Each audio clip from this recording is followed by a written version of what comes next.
సినిమాలో రాజా సార్ ట్యూన్కి నేను రాసిన పల్లవి వచ్చి,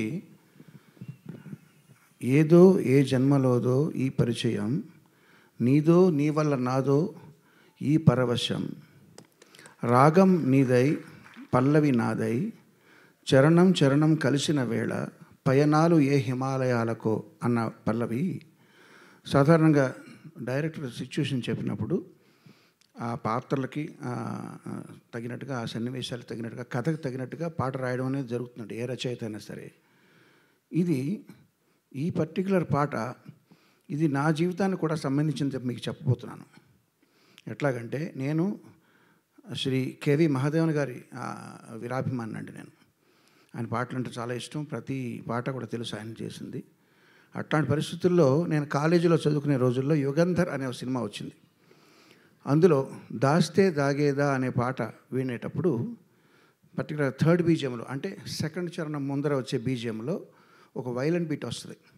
వైలన్ బీట్ వినగానే ఇన్స్టాంట్గా ఒక దిగ్భ్రాంతి, ఒక ప్రేమలో పడి, ఎవరిది దీనికి మ్యూజిక్ అని చేస్తే ఇళయరాజా అని. అప్పుడు ఆయనతో ఆ పాట తొలి చూపులో ప్రేమలో పడ్డానట్టు, తొలి పాటతో ప్రేమలో పడినట్టుగా ఆయనకి నేను అభిమానిగా మారానండి. అది మొదటి స్టెప్. ఆ తర్వాత చాలా సంవత్సరాలకి నేను ఫస్ట్ టైం మెడ్రాస్ వెళ్ళినప్పుడు, అప్పటికే ఆయన పాటలు చాలా విన్నాను. ఉస్మాన్ రోడ్లో అనుకుంటాను ఒక గ్రీన్ హౌస్ ఉండేది. ఆ గ్రీన్ హౌస్ పక్క నుంచి నడిచి వెళ్ళేటప్పుడు, నడిచి వెళ్ళటం అని ఎందుకంటానంటే అప్పుడు నడిచే వెళ్ళటం, లేదా మహా అయితే సిటీ బస్సులు, ఆటోలు, కార్లు కూడా లేవు. ఇది ఇళయరాజా గారి ఇల్లు అంటున్నారు, ఇట్లా ఇదా ఎలా ఉంటుందా ఇళయరాజా గారి ఇల్లు అని ఒక విస్మయంతో, ఆశ్చర్యంతో, దాని ఆరాధనాభావంతో చూడడం. అది నెక్స్ట్ స్టెప్. అంటే ఆయన ఉన్న సిటీకి వెళ్ళడం అనేది నెక్స్ట్ స్టెప్. ఎక్కడెక్కడో జీవితం ఎక్కడెక్కడో మరుపులు తిరిగి కర్ణాటక స్టేట్ నుంచి అక్కడికి మెడ్రాస్ వెళ్ళడం అనేది. తర్వాత ఆయన ప్రత్యక్షంగా కలిసే భాగ్యం కలిగింది. దానికంటే ముందర ఎస్ రాజేశ్వరరావు గారి ఆఖరి అబ్బాయి కోటి అని ఉన్నాడు. ఆ కోటికి డిస్కో విజన్ అనే ఒక మ్యూజిక్ షాప్ ఉంది పానగల్ పార్క్ పక్కన. అక్కడ క్యాసెట్లు కొనుక్కోవడానికి వెళ్ళినప్పుడు పయనంగల్ ముడివిదిల్లై అనే తమిళ సినిమా తాలూకు ఎల్పి ఇక్కడ ప్లే చేస్తూ ఉండేవాళ్ళు. అందులో ఒక్కొక్క పాట ఒక్కొక్క ఆణిముత్యం.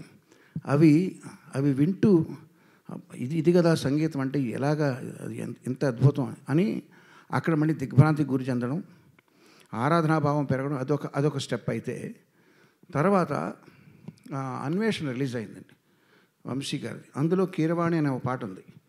అది విజేంద్ర ప్రసాద్ గారు ఆ పాట ప్లే చేసి ఆయన కొన్నారు క్యాసెట్ బజార్కి వెళ్ళి. ఒరే ఈ పాట చూడు, ఇట్లా నువ్వు ఎప్పటికన్నా కంపోజ్ చేయగలవా అని చెప్పి నన్ను తిట్టారు. ఇది ఆర్కెస్ట్రేషన్ చూడని చెప్పి. ఆ పాట ఎంత అద్భుతంగా ఉందంటే, అద్భుతంగా ఉండడం అనే ఫీలింగ్తో పాటు భయం కూడా కలిగింది. ఎందుకంటే ఆయన తిడుతున్నారు ఒక పక్క నుంచి. చాలా భయం వేసింది, అసలు ఏంటి ఇళయరాజా గారు అని చెప్పి. సో అది ఒక స్టెప్. అయితే తర్వాత చాలా సంవత్సరాలకి నేను చక్రవర్తి గారి దగ్గర పనిచేసేటప్పుడు వేటూరు సుందరామూర్తి గారు ప్రసాద్ స్టూడియోకి ఆయన కంపోజర్ తీసుకెళ్ళారు. నేను ఆయన కూడా తిరిగేవాడిని, వేటూరు గారు కూడా. అక్కడ నన్ను పరిచయం చేసి, మీ భక్తుడంటే వీరాభిమాని అని చెప్తే అక్కడ ఆయనకు నమస్కరించడం జరిగింది. ఆయన ప్రత్యక్షంగా కలవడం జరిగింది. ఆ తర్వాత స్టెప్ ఇలాగ స్టెప్ బై స్టెప్ ఆయనతో ఆయనకి అవుతూ ఉండగా, అనుమానాస్పదం అనే సినిమా ఆడియో రిలీజ్ ఫంక్షన్కి నన్ను గెస్ట్గా పిలవడం. అక్కడ దేవిశ్రీ ప్రసాద్ వీళ్ళందరూ కూడా వచ్చారు. అక్కడ వంశీ గారు నన్ను పిలిస్తే అక్కడికి వెళ్ళి ఆయనతో సంభాషించే అవకాశం కలగడం, ఇంటరాక్ట్ అయ్యే అవకాశం కలగడం, ఇవన్నీ ఒక ఎత్తు. అయితే మోహన్ బాబు గారి సినిమా కూడా గుండెల్లో గోదావరి అనుకుంటా, అక్కడ కూడా ఆయన కలవడం. ఇలా కలుస్తూ ఉన్న తరుణంలో ఆయనకి నేను పాడదాం అనుకున్నాను. ఒక్క పాట కూడా నేను పాడే అదృష్టం రాలేదు. కానీ ఇప్పుడు చెప్పిన అవకాశం, ఆయనకు పాట రాసే అవకాశం వచ్చింది. ఇళయరాజా గారి సంగీతంలో నేను పాట రాస్తానని కలలో కూడా ఊహించలేదు. అట్లా రాసిన తర్వాత ఇదిగో ఈ పక్కన ఆయన పక్క కుర్చీలో కూర్చోవడం అనేది, ఇది ఎవరెస్ట్ శిఖరం ఎక్కినట్టు అనమాట. ఇప్పుడు చూడండి, నేను చెప్పిన కథ అంతా కూడా ఇది నా కథే, ఇందులో నేను రాశాను తప్ప నేను ఈ సినిమాకి పాట రాశానా, ఈ సినిమా సన్నివేశాన్ని రాశాను అనుకోవట్లేదు.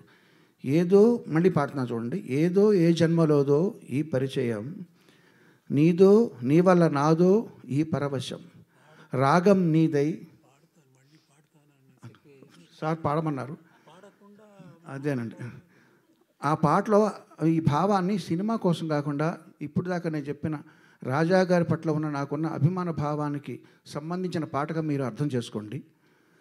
ఏదో ఏ జన్మలోదో ఈ పరిచయం నీదు మీదో మీ వల్ల నాదో ఈ పరవశం రాగం మీదై పల్లవినాదై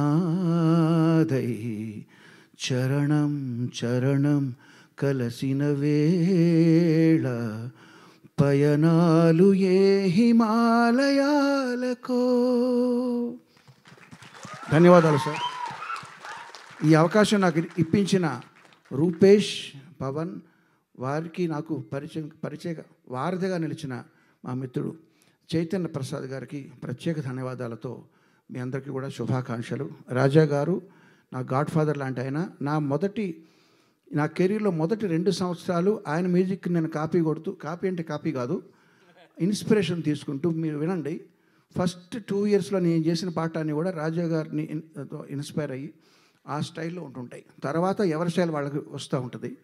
సో నన్నే కాదు చాలామంది మ్యూజిక్ డైరెక్టర్ని ఈ తరం వాళ్ళందరినీ కూడా ఇన్స్పైర్ చేసి ఆదర్శప్రాయంగా నిలిచిన రాజా గారికి భగవంతుడు ఆయురారోగ్య ఐశ్వర్యాలని చిరకాలం ప్రసాదించాలని కోరుకుంటూ ధన్యవాదాలు. థ్యాంక్ యూ కిరవాణి గారు. Thank you so much.